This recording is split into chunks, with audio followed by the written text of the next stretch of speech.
আজকে ছিল হনুমানজির পূজা, তাই হঠাৎ করে চলে গেলাম লোকনাথ মন্দিরে।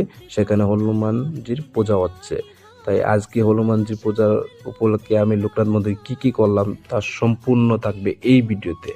আমি মন্দিরে ঢোকার পরেই দেখি হনুমানজির মূর্তিটা দেখার পরে আমার মন অত্যন্ত শীতল হয়ে যায়, কারণ মূর্তিটা আমার কাছে ব্যক্তিগতভাবে অনেক ভালো লাগছিল, অনেক সুন্দর লাগছিল হনুমানজির মূর্তি। তাই আমি মূর্তি পরে একটু ভক্তি দিলাম হনুমানজিকে।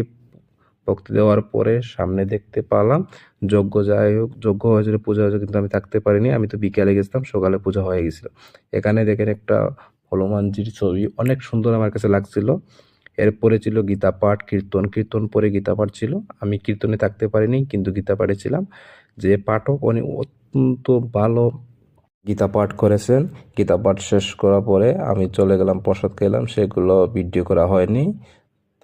তারপরে প্রসাদ খাওয়া পরে আর একটু গীতা পাঠ দেখে তারপরে চলে আসলাম।